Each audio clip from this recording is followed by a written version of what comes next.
नमस्कार,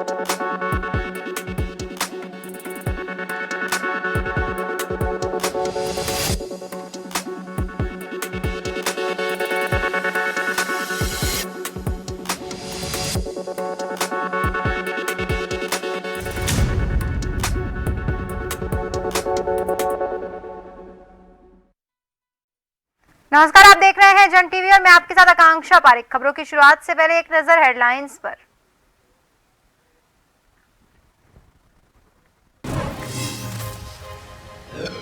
उपराष्ट्रपति जगदीप धनखड़ का कल से 2 दिवसीय उत्तराखंड दौरा। गंगोत्री, केदारनाथ और बद्रीनाथ धाम में करेंगे दर्शन। उपराष्ट्रपति बनने के बाद उत्तराखंड की पहली यात्रा।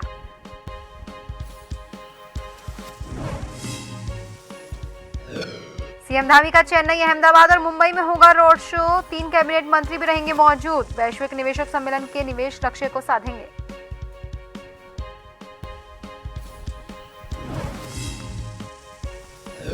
कृषि मंत्री गणेश जोशी ने मैक्सिको की मंडी का किया भ्रमण। अध्यक्ष को उत्तराखंडी टोपी पहनाकर किया सम्मानित। इन्वेस्टमेंट समिट के लिए भी किया अनुरोध।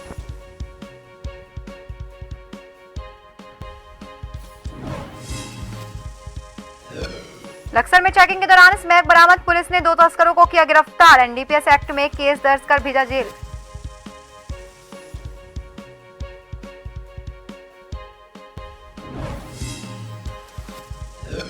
और दीपावली के मौके पर बाजार में नहीं बेच सकेंगे पटाखे। हल्द्वानी में प्रशासन और अग्निशमन विभाग मिलकर करेगा स्थान तय। 3 दिन पहले आतिशबाजी बेचने की दी जाएगी अनुमति।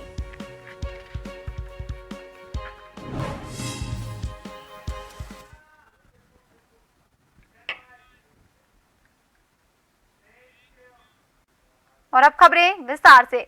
उत्तराखंड में दिसंबर में होने वाली निवेशक समिट बैठक के लिए अब मुख्यमंत्री पुष्कर सिंह धामी वैश्विक निवेशक सम्मेलन से पहले निवेश लक्ष्य को साधने के लिए घरेलू रोड शो में उतरेंगे। धामी अपने 3 कैबिनेट मंत्रियों के साथ चेन्नई, अहमदाबाद और मुंबई में रोड शो करेंगे। सोमवार को रोड शो की तैयारी बैठक हुई थी, जिसमें स्थान तय कर लिए गए थे। निवेशक सम्मेलन से पूर्व सरकार हजारों करोड़ रुपए के निवेश की ग्राउंडिंग करना चाहती है। इसके लिए सरकार निवेशकों के साथ एमओयू भी कर रही है। नई दिल्ली में निवेशकों को आकर्षित करने के लिए अभियान के शुरुआत के साथ सरकार अब तक विदेश में रोड शो कर चुकी है। इन तीनों रोड शो का नेतृत्व खुद मुख्यमंत्री धामी करेंगे।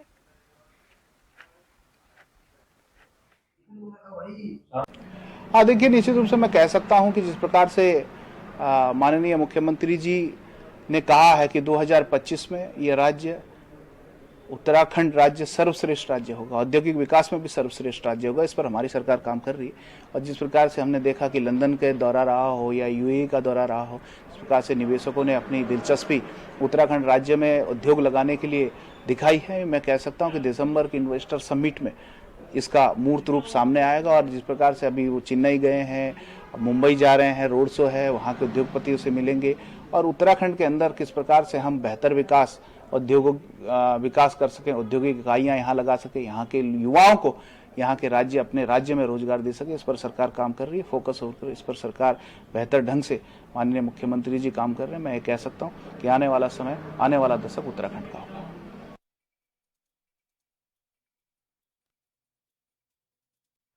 उत्तराखंड के शहरी विकास मंत्री डॉक्टर प्रेमचंद अग्रवाल द्वारा विधानसभा के सभागार कक्ष में बिल लाओ इनाम पाओ योजना के तहत जून, जुलाई, अगस्त और सितंबर माह के भाग्यशाली विजेताओं के लकी ड्रॉ निकाले गए।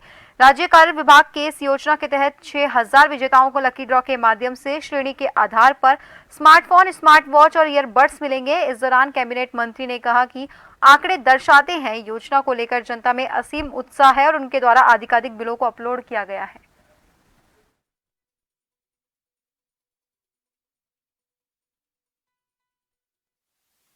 आप जानते हैं बिल लाओ इनाम पाओ के तहत हमारे कुछ लकी ड्रॉ हम लोग नहीं निकाल पाए थे, जिसमें जून, जुलाई, अगस्त, सितंबर, उसका आज हमने लकी ड्रॉ निकाला है। और सभी महीने में वही 1500 इनाम, यानी कि हमारे यहाँ 500 स्मार्टफोन, 500 वॉचेस और 500 एयरपॉड्स, ये हर महीने के लिए हम लोग निकाले हैं।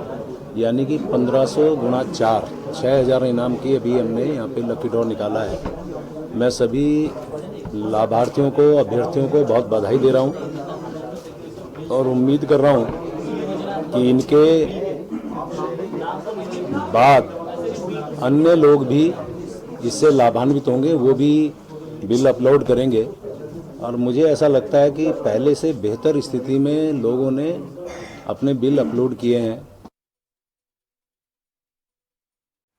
चंडीगढ़ के पंचकुला में 8 राज्यों के मंडी परिषद और विपणन बोर्ड के अध्यक्षों की बैठक हुई, जिसमें उत्तराखंड मंडी परिषद के अध्यक्ष डॉक्टर अनिल कपूर डब्बू ने भी शिरकत की। बैठक के बाद हल्द्वानी पहुंचे उत्तराखंड मंडी परिषद के अध्यक्ष डॉक्टर अनिल कपूर डब्बू ने बताया कि बैठक में सभी राज्यों में सहमति बनी कि जरूरत पड़ने पर किसानों के हित में सहयोग करेंगे। इस दौरान आपको बता दें कि बैठक का उद्घाटन करते हुए हरियाणा के कृषि मंत्री जेपी दलाल ने इसे ऐतिहासिक बैठक बताते हुए कहा कि इससे सभी किसानों को अपनी उपज का लाभकारी मूल्य प्राप्त होगा। हर राज्य अपने अपने उत्पादों का दूसरे राज्यों में विक्रय ठीक प्रकार से कर सकेंगे। उत्तराखंड मंडी बोर्ड के अध्यक्ष डॉक्टर अनिल डब्बू ने कहा कि इससे उत्तराखंड के पर्वतीय क्षेत्र के छोटे किसानों को बहुत फायदा होगा।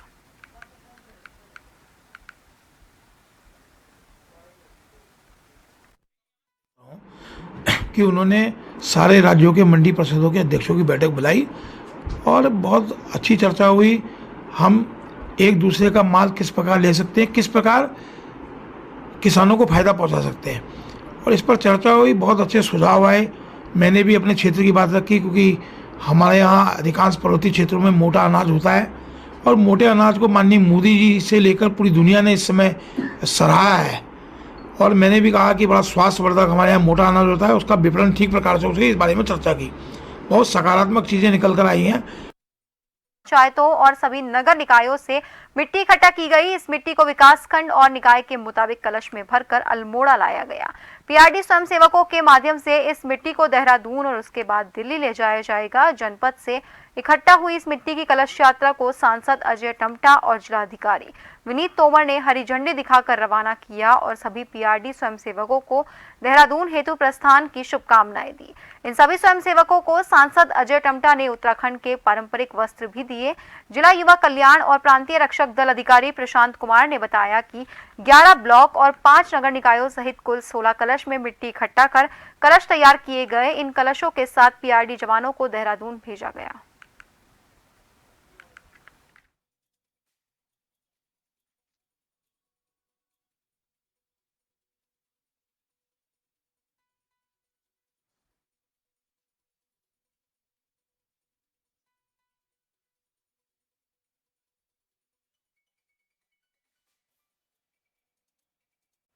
रानकलिया थाना क्षेत्र में करीब एक हफ्ता पहले आर्मी का एक जवान गंग नहर में डूब गया था, लेकिन अभी तक उसका कोई सुराग नहीं लगा। एक हफ्ते से आर्मी के जवान एनडीआरएफ नहर में जवान की तलाश कर रहे हैं। अब गंग नहर बंद होने से थोड़ी राहत जरूर मिली है। एसपी देहात का कहना है गंगनगर में जवान की तलाश की जा रही है।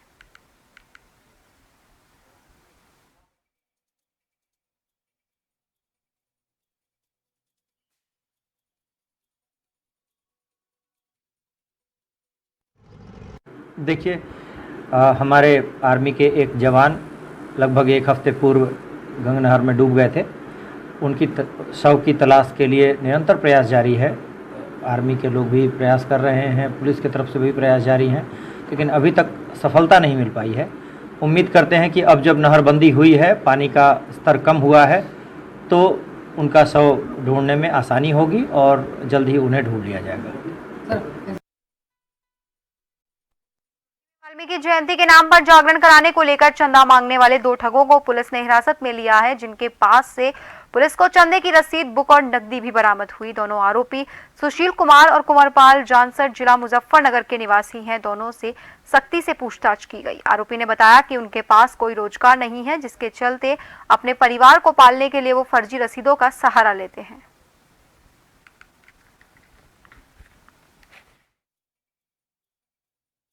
2 व्यक्तियों के द्वारा चंदे की रसीद के नाम पर लोगों से पैसे उगाने की कोशिश करने के क्रम में, और कुछ लोगों से ये रसीदें काट भी चुके थे। जब लोगों को जानकारी हुई, पुलिस को जानकारी हुई, इन्होंने पुलिस कर्मी को भी रसीद काटी, और जब पता किया गया तो पता चला कि ये पूरे फर्जी लोग हैं और किसी तरह की कोई जागरण यहाँ नहीं हो रहा है। ये मुजफ्फरनगर से आए हैं और यहाँ पर जागरण के नाम पर लोगों के साथ धोखाधड़ी कर रहे हैं। इस संबंध में आवश्यक कार्रवाई के लिए की जा रही है। अल्मोड़ा में जिलाधिकारी विनीत तोमर ने सभी खंड शिक्षा अधिकारियों, उप शिक्षा अधिकारियों और उप जिला अधिकारियों के साथ बैठक की और निर्देश दिए कि जनपद के सभी स्कूलों में आपदा से हुई क्षति के सुधारीकरण के लिए आंगन बनाकर 10 दिन में पेश करें। जिलाधिकारी ने निर्देश दिए कि इस कार्य हेतु जनपद का कोई भी स्कूल ना छूटे और स्थानीय विधायकों से भी इस संबंध में वार्ता की जाए।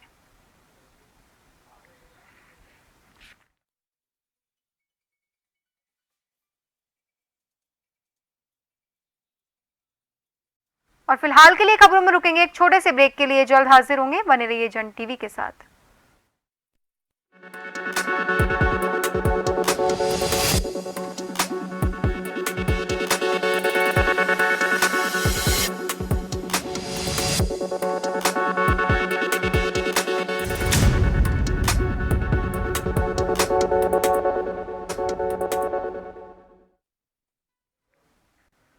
ब्रेक के बाद एक बार फिर से आप सभी का स्वागत है। बढ़ते हैं अगली खबर की ओर।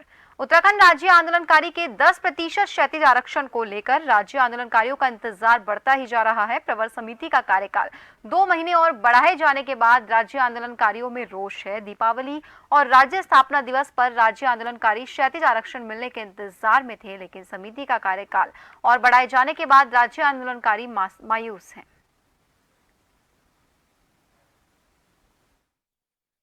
केंद्र में भी अटॉर्नी जनरल तक से हमने दिखा करके हमने पूछ लिया, हमने कोई इस तरीके का हम कर सकते नहीं करते, तो उसमें हमने विधिक राय सबसे ली और एक पुख्ता बिल बना करके दिया और उसको अब इन्होंने ऐसा लटका दिया है और मुझे नहीं लगता है ये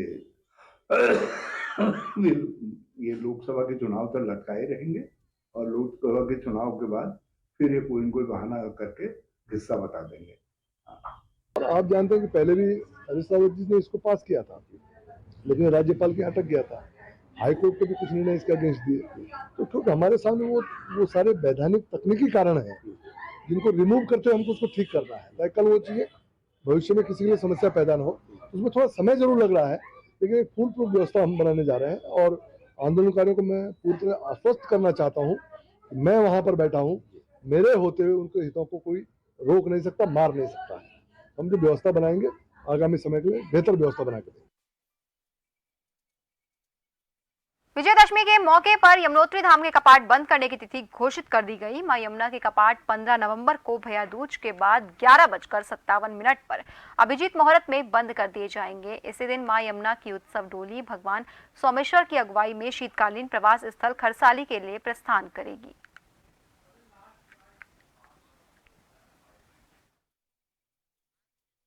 मां यमुना जी के जो यमुनोत्री धाम में कपाट बढ़ाने का शुभ मुहूर्त है वो तय किया गया और इसमें ये तो निश्चित है कि भैया दूज के पावन पर्व पर मां यमुना जी के कपाट बंद होते हैं और इस वर्ष भैया दूज का जो पावन पर्व है वह 15 नवंबर 29 गते कार्तिक बुधवार को अपराह्न 11:57 पर अभिजीत मुहूर्त मकर लग्न की पावन बेला पर श्री यमुनोत्री धाम में मां यमुना जी के कपाट 6 माह हेतु बढ़ा दिए जाएंगे और इसके बाद मां यमुना जी का पूजन दर्शन, मां यमुना जी के शीतकालीन प्रवास खरसाली खुशी मठ में आप सबको सुलभ हो पाएंगे। उत्तराखंड में स्थित 4 धामों में से बद्रीनाथ धाम यात्रा समाप्त होने वाली है। गंगोत्री, यमुनोत्री और केदारनाथ धाम के बाद अब बद्रीनाथ धाम के कपाट भी बंद होने की तारीख घोषित कर दी गई है। बद्रीनाथ धाम के कपाट शीतकाल के लिए 18 नवंबर को पूरे विधि विधान के साथ बंद कर दिए जाएंगे। मंत्रोच्चारण के बीच दोपहर 3:33 पर बद्रीनाथ के कपाट बंद किए जाएंगे, जिसके बाद बद्री विशाल की डोली अपनी शीतकालीन प्रवास के लिए जोशीमठ स्थित नरसिंह मंदिर के लिए रवाना हो जाएगी। आपको बता दें कि इस साल बद्रीनाथ धाम के कपाट 27 अप्रैल सुबह 7:10 पर आम श्रद्धालुओं के लिए खोल दिए गए थे। वहीं इस साल धाम में तकरीबन 16 लाख से ज्यादा तीर्थयात्रियों ने बद्री विशाल के पावन दर्शन किए। सर्वश्रेष्ठ धाम कहा जाता है भगवान बद्री विशाल जी के धाम को, जिस धाम के कपाट इस वर्ष 27 अप्रैल सुबह 7:10 पर आम श्रद्धालुओं के लिए खोल दिए गए थे। और आपको बता दें कि भगवान बद्री विशाल जी के धाम में अब तक 16 लाख से अधिक तीर्थयात्री भगवान बद्री विशाल जी के दर्शन प्राप्त कर चुके हैं। बड़ी बात तो यह है कि भगवान बद्री विशाल जी के धाम के कपाट बंद होने की तिथि को घोषित कर दिया गया है। भगवान बद्री विशाल जी के धाम के कपाट इस वर्ष 18 नवंबर सायंकाल 3:33 पर आम श्रद्धालुओं के लिए बंद कर दिए जाएंगे। जैसे जैसे कपाट बंद होने की तिथि नजदीक आ रही है और ऐसे में भगवान बद्री विशाल जी के धाम में तीर्थ यात्रियों की संख्या में भी काफी बढ़ोतरी होती हुई आज भी दिखाई दे रही है। अभी भी भगवान बद्री विशाल जी के धाम में हजारों की तादाद में देश और विदेश के हर कोने कोने से पहुंचे हुए तीर्थ यात्री मौजूद हैं। कैमरामैन साथी आदित्य भंडारी के साथ नवीन सिंह, जोशीमठ। आने वाले लोकसभा चुनाव में इंडिया अलायंस ग्रुप लोकसभा चुनाव लड़ने की अलग अलग बात कर रहे हैं। वहीं इंडिया अलायंस पर बीजेपी के संगठन महामंत्री ने जमकर निशाना साधा। उन्होंने कहा कि राज्य और केंद्र सरकार लगातार प्रदेश के विकास के लिए प्रयासरत है, जिससे इंडिया अलायंस कहीं ना कहीं डरा सहमा नजर आ रहा है। उन्होंने कहा कि डर की वजह से इंडिया अलायंस ग्रुप बनाया है और आज तक हमेशा ये सभी एक दूसरे के खिलाफ चुनाव लड़ते नजर आए। उन्होंने कहा कि लोकसभा चुनाव में उनके टिकट बंटवारे पर एक बार फिर से गतिरोध और मतभेद देखने को मिलेंगे। उन्होंने कहा कि भारतीय जनता पार्टी लगातार प्रदेश के विकास के लिए आगे बढ़ रही है और सरकार का प्रयास जारी रहेगा। जनता पार्टी की केंद्र सरकार और राज्य सरकार दोनों देश के विकास में लगी हुई हैं। जनता की भावनाओं के अनुरूप, जनता की आवश्यकताओं के अनुसार दोनों सरकारें हमारी काम कर रही हैं और विकास कार्य में हम लोग बहुत आगे बढ़ चुके हैं। इससे घबरा करके जो विभिन्न विचारों के लोग हैं, विभिन्न सोच के लोग हैं, वो सब भारतीय जनता पार्टी के भय से एकत्र हुए हैं। जो INDIA का इन्होंने एक अलायंस बनाया है, वो अलायंस केवल भय के कारण पैदा हुआ है, क्योंकि हमेशा जितने भी ये दल आपस में मिले हैं, ये आज तक हमेशा आपस में एक दूसरे के खिलाफ लड़ते हुए आए। मेरी माटी मेरा देश अभियान के तहत राजधानी देहरादून में 28 अक्टूबर को बड़े कार्यक्रम का आयोजन होने जा रहा है, जिसमें प्रदेश भर के शहीदों के घरों से आने वाली मिट्टी के कलश इकट्ठा किए जाएंगे। भाजपा प्रदेश महामंत्री आदित्य कोठारी का कहना है कि कार्यक्रम में मुख्यमंत्री पुष्कर सिंह धामी भी शामिल होंगे और सभी कलश को देहरादून से दिल्ली भेजा जाएगा। उनका कहना है 31 अक्टूबर को प्रधानमंत्री नरेंद्र मोदी दिल्ली में होने वाले कार्यक्रम में हिस्सा लेंगे, जिसमें उत्तराखंड के कलश भी रखे जाएंगे और एक अमृत वाटिका का निर्माण कराया जाएगा। प्रत्येक गांव से जो शहीद हैं और जितने भी लोगों ने सेना, अर्धसेना में काम किया है, उनके आंगन की मिट्टी एकत्र करने का काम हुआ है। गांव-गांव से एकत्र मिट्टी विकासखंड मुख्यालय पर आई। नगरीय जो क्षेत्र हैं उनमें उनके एक केंद्र में एकत्र हुई है और विकासखंडों पर, नगरीय क्षेत्र में जहां जहां मिट्टी एकत्र होकर के उसका कलश बना है, वह अब हम प्रदेश मुख्यालय पर उसको लाने का कार्यक्रम बना रहे हैं और उसकी तिथि संभवतः 28 तारीख को है और उसके पश्चात यहाँ से हम लोग उन सभी कलशों को एकत्र करके दिल्ली पहुँचाएंगे। उत्तरकाशी में काले गेहूं की खेती करने के प्रयास शुरू हो गए हैं। सामान्य गेहूं की तुलना में लगभग 3 गुना अधिक कीमत वाले काले गेहूं के जरिए किसानों की कमाई बढ़ाने के लिए जिले में पायलट प्रोजेक्ट शुरू किया गया है। जिलाधिकारी अभिषेक रोहेला ने डुडा ब्लॉक के गेमला गांव जाकर इस नई मुहिम से जुड़ने के लिए किसानों को प्रेरित किया और काले गेहूं के बीज वितरित किए। जिले में लाल धान के रकबे को गंगा घाटी तक विस्तारित करने की कामयाब पहल से प्रभावित किसानों ने इस नई मुहिम को लेकर काफी उत्साह दिखाया। काले गेहूं की इस मुहिम के बीज आगामी नवंबर महीने में खेतों में बोए जाएंगे। का वितरण किया गया है। साथ ही साथ किसानों से कृषि कार्यों को लेकर एक बृहद चर्चा भी हुई है कि किस प्रकार से आगे कृषि के कार्यों को किया जाए और सरकार के द्वारा क्या कुछ इसमें सुविधाएं उपलब्ध कराई जा रही हैं, उसके बारे में भी कृषि विभाग द्वारा जानकारी दी गई है। उम्मीद है हमारे प्रयास और जो एक्सपेरिमेंट है ज़रूर सफल होंगे। ग्राम सभा गेवला में माननीय जिलाधिकारी महोदय की अध्यक्षता में एक किसान गोष्ठी का आयोजन किया गया और इस गोष्ठी का उद्देश्य ये था कि यहाँ पे जो विशेषकर गेवला गांव है, यहाँ पे एक हम फसल की प्रणाली में बदलाव का एक हम यहाँ पे प्रयोग कर रहे हैं और पिछली बार अभी हमने जो खरीफ ऋतु थी वहाँ पे हमने यहाँ पे लाल धान, रोजमेरी और उसके साथ साथ जो है कागजी नींबू यहाँ पे हमने किसानों को वितरित किए थे और लाल धान का यहाँ पे जो परिणाम था वो काफ़ी उत्साहजनक था और महिलाओं के द्वारा इस प्रयास को काफ़ी सराहा गया और उनके द्वारा आने वाले समय में लाल धान को अपनी फसल प्रणाली का जो है हिस्सा बनाने की भी बात की गई।